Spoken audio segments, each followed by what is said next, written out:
The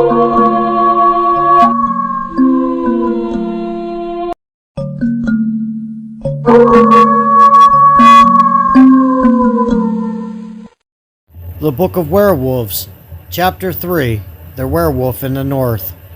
Norse traditions, manner in which the change was effected, Wallendor Kavodia, instances of the Volsung Saga, Horolf Saga, Kraka, Farce poem, Helga Kavida, Vatnsela Saga, Embriagiga Saga. In Norway and Iceland, certain men were said to be e.g. Inhimar, not of one skin, an idea which had its roots in paganism. The full form of a strange superstition was not that men could take upon them other bodies and natures of those beings whose bodies they assumed. The second adopted the shape was called by the same name as the original shape, Humar, and the expression made use of to designate the transition from one body to another was not Scipita hominum at Hamas, whilst the expedition made in the second form was for Hamfor. By this transfiguration, extraordinary powers were required. The natural strength of the individual was doubled or quadrupled. He acquired the strength of the beast, in whose body he traveled, in addition to his own, and man, thus invigorated, was called Hamarar. The matter in which the change was effected varied. At times, a dress of skin was casted over the body, and at once the transformation was complete. At others, a human body was deserted, and the soul entered a second form, leaving the first body in a canatotic state, to all appearance dead. The second humor was either borrowed or created for the purpose. There was yet a third manner of producing this effect. It was by incantation, but then the form of the individual remained unaltered, though the eyes of all beholders were charmed so that they could only perceive him under the selected form. Having assumed some bestial shape, the man who is e.g. Ehemer is only to be recognized by his eyes, which by no power can be changed. He then pursues his course, follows the instincts of the beast whose body he has yet taken, yet without quenching his own intelligence. He is able to do what the body of an animal can do, and do what he, as man, can do as well.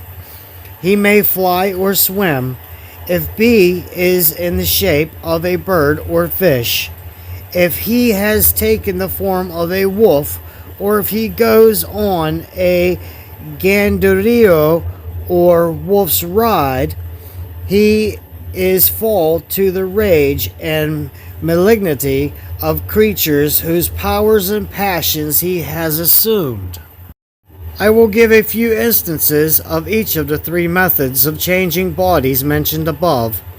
Freya and Frigg had their falcon dresses, in which they visited different regions of the earth, and Loki is said to have borrowed these, and to have then appeared so precisely like a falcon that he could have escaped detection, but for the malicious twinkle of his eyes in the Valadunar Kaverdina is the following passage. 1. From the south flew the maidens, athwart the gloom, elvit the young to fix destinies. They on sea strand sat them to rest. These dimnels of the south, fair linen spun. 2.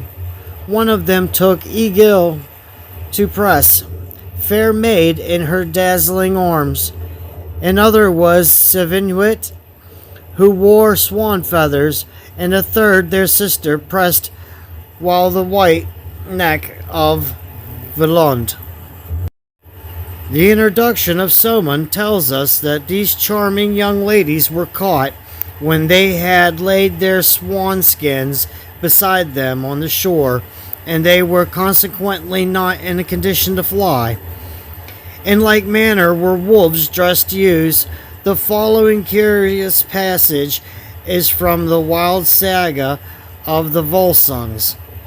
It is now to be told that Sigmund thought Sinfotulji too young to help him in his revenge, and he wished first to test his powers, so during the summer they plunged deep into the wood and slew men for their goods, and Sigmund saw that he was quite of the Volsung stock.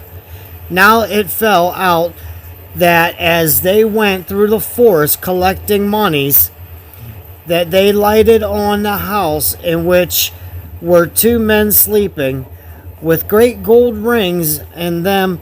They had dealings with witchcraft, for wolf skins hung in the house above them.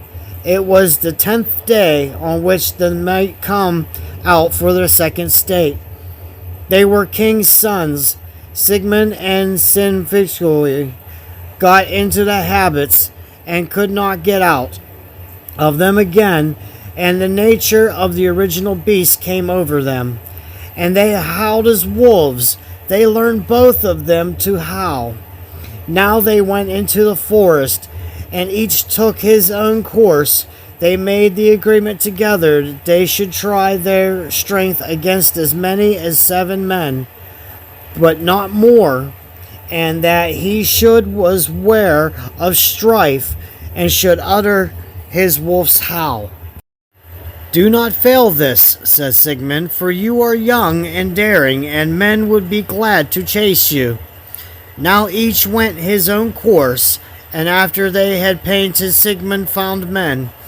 So he howled, and when Sinfjotli heard that, he ran up and slew them all, and they separated. And Sinfjotli had not been long in the wood before he met with 11 men. He fell upon them and slew every one. Then he was tired, so he flung himself under an oak to rest. Up came Sigmund and said, "Why did you not call out?" Sinfjotli replied, "What was the need of asking your help to kill 11 men?" Sigmund flew at him and rent him so that he fell, for he had bitten through his throat. That day they could not leave their wolf forms. Sigmund laid him on his back and bare him home to the hall, and sat beside him and said, "Deuce take the wolf forms." Volsung Saga. There is another curious story of a werewolf in the same saga, which I must relate. Now he did as she requested, and hewed down a great piece of timber and cast it across the feet of those 10 brothers seated in a row in the forest, and there they sat all day on till night. And at midnight there came an old she-wolf out of the forest to them, and they sat in the stalks, and she was both huge and grimly. Now she fell upon one of them and bit him to death, and after she had eaten him all up, she went away, and the next morning Singly sent a trusty man to her brothers to know how it had fared with them. When he returned, he told her of the death of one, and that grieved her much, for she feared it might fare thus with them all, and she would be unable to assist them. In short, 9 nights following came the same she-wolf at midnight, and she devoured them one after another till all were dead except Sigmund, and he was left alone. So when the 10th night came, Signy sent her trusty man to Sigmund, her brother, with honey in his hand, and said that he was to smear it over the face of Sigmund, and to fill his mouth with it. Now he went to Sigmund, and did as he was bid, after which he returned home. And during the night came the same she-wolf, as was her wont, and reckoned to devour him like his brothers. Now she snuffed at him, where the honey was smeared, and began to lick his face with her tongue, and presently thrust her tongue into his mouth. He bore it ill, and bit into the tongue of the she-wolf. She sprang up and tried to break loose, setting her feet against the stalk, so as to snap it asunder. But he held firm, and ripped the tongue out by the roots, so it was the death of the wolf. It is the opinion of some men that this beast was the mother of King Siggeir, and that she had taken his form upon her through delivery and witchcraft. There is another story bearing on the subject in the Werewolf saga Karaka, which is pretty as it follows as. In the north of Norway, in the upland dales, reigned a king called Herring, and had a son named Bjorn. Now it fell out that the queen died, much lamented by the king and by all. The people advised him to marry again, and so be sent men south to get him a wife. A gale and fierce storm fell upon them, so that they had to turn to helm and run before the wind, and so they came north to Finnmark, where they spent the winter. One day they went inland and came to a house in which sat 2 beautiful women, who greeted them well, and inquired whence they had come. They replied by giving an account of their journeys and errand, and then asked the women who they were, and why they were alone, and far from the haunts of men, although they were commonly engaging. The elder replied that her name was Ingigerd, and that her daughter was called Hivit, and that she was Finn King's sweetheart. The messengers decided that they would return home.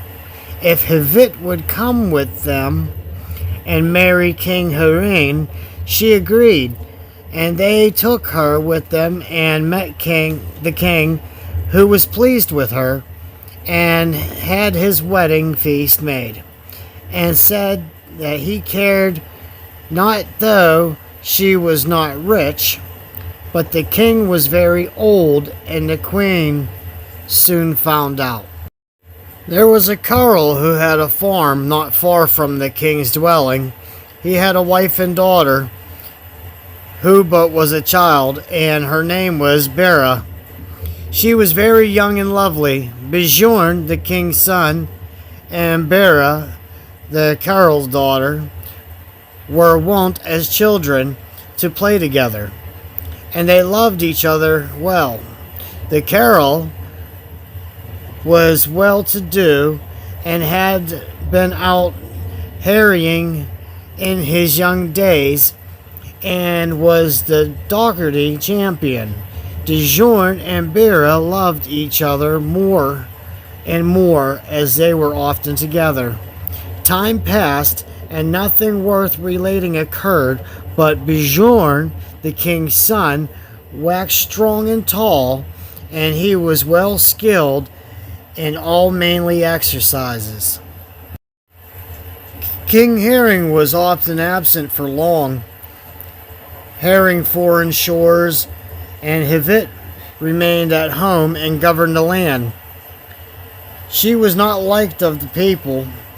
She was always very pleasant with Bjorn, but cared little for her. It fell out once that the king, Herring, went aboard, and he spake with his queen that Bjorn should remain at home with her to assist in government, for he thought it advisable, the queen being haughty and inflated with pride. The king told his son Bjorn that he was to remain at home and rule the land with the queen. Bjorn replied that he disliked the plan and that he had no love for the queen, but the king was inflexible and left the land with great following. Bjorn walked home after his conversation with the king and went up to his place, ill-pleased and red as blood. The queen came to speak with him and to cheer him, and spake friendly with him, but he bade her be off. She obeyed him that time. She often came to talk with him. She said how much pleasanter it was for them to be together than to have an old fellow like Herring in the house. Bjorn repented his speech and struck her a box in the ear and bade her depart. And he spun her from him. He replied, "This is ill done to drive her and thrust her away, and you think it better, Bjorn, to sweetheart a Carol's daughter than to have my love and favor, a fine piece of condescension, and a disgrace it is to you. But before long something will stand in the way of your fantasy and your folly." Then she struck at him with a wolf-skin glove, and said that he should become a rabid and grim wild bear, and you shall eat nothing but your father's sheep, which you shall slay for your food, and never shall you leave this state. After that Bjorn disappeared, and no one knew what had become of him, and men sought but fought him not, as what to be expected. We must now relate how that the king's sheep were slaughtered, half a score at a time, and it was all the work of a grey bear, both huge and grimly. One evening it chanced that the Carol's daughter saw this savage bear coming toward her, looking tenderly at her, and she fantasized that she recognized the eyes of Bjorn, the king's son, so she made a slight attempt to escape. Then the beast retreated, but she followed it till she came to a cave. Now when she entered the cave, there stood before her a man who greeted Bera, the Carol's daughter, and she recognized him, for he was Bjorn, Herring's son. Overjoyed were they to meet. So they were together in the cave a while, for she would not part from him when she had a chance of being with him. But he said that this was not proper, that she should not be there by him, for by day he was a beast, and by night a man. Herring returned from his harrying, and he was told the news of what had taken place during his absence, how that Bjorn, his son, had vanished, and also how that a monstrous beast was up in the country that was destroying the flocks. The queen urged the king to have the beast slain, but he delayed a while. One night, as Bera and Bjorn were together, he said to her, "Methinks tomorrow will be the day of my death, for they will come out to hunt me down. But for myself I care not, for it is little pleasure to live with this charm upon me, and only comfort is that we are together. But now our union must be broken. I will give you the ring which is under my left hand. You will see the troop of hunters tomorrow coming to seek me, and when I am dead, go to the king and ask him to give you what is under the beast's left front leg. He will consent."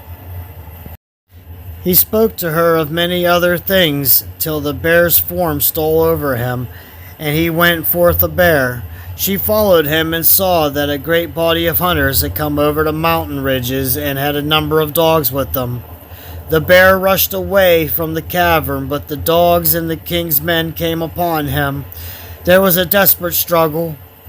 He wearied many men before he was brought to bay, and had slain all the dogs, but they made a ring about him, and he ranged around it, but could see no means of escape.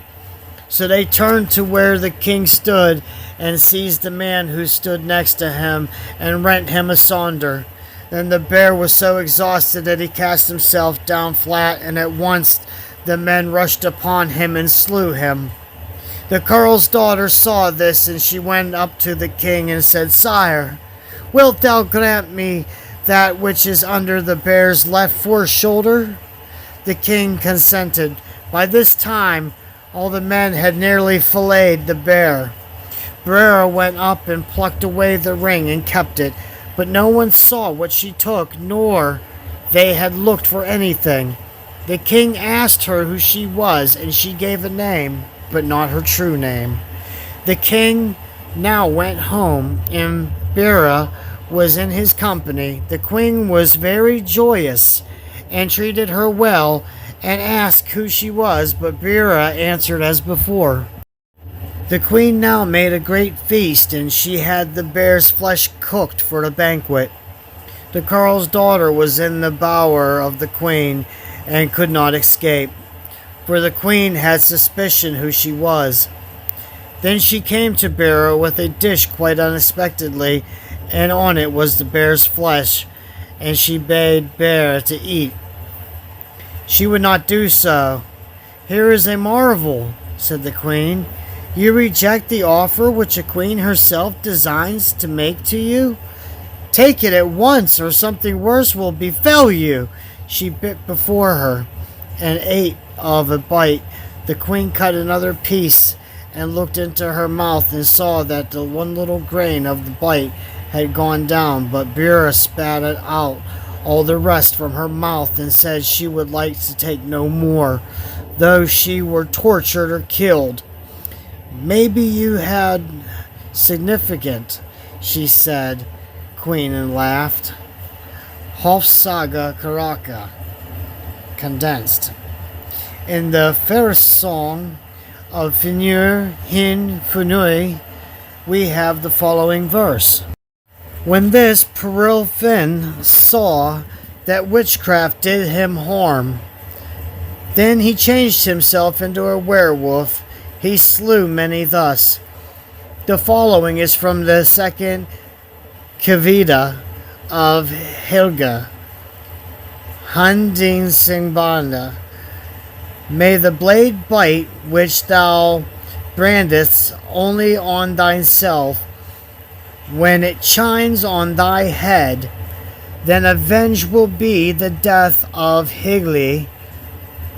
When thou as a wolf wanderest in the woods, knowing nor fortune, nor any pleasure, nay, no meat, say rivings of corpses. In all these cases, the change is of the form. We shall now come to instances in which the person who is challenged has a double shape, and the soul animates one after another. Linga Saga says of Odin that he changed form. The bodies lay as though sleeping or dead, but he was a bird or a beast, a fish or a woman, and went in a twinkling to far distant lands doing his own or other people's businesses. In like manner, the Danish king Harald sent a warlock to Iceland in the form of a whale, whilst his body lay stiff and stark at home. The already quoted saga of Hrolf Craik gives us another example where Baldavar Bjorki, in the shape of a huge bear, fights desperately with the enemy which has surrounded the hall of his king, whilst his human body lies drunkenly beside the embers within. In the Vatnsdæla saga, there is a curious account of three Finns who were shut up in a hut for 3 nights and ordered by Ingman, a Norwegian chief, to visit Iceland and inform him of the lie of the country where he was to settle. Here, bodies became rigid and they sent their souls to Erin, and on their awakening at the end of 3 days, gave accurate descriptions of the Vatnsdæl, in which Ingmund was eventually to establish himself. But the saga does not relate to whether these Finns projected their souls into the bodies of birds or beasts.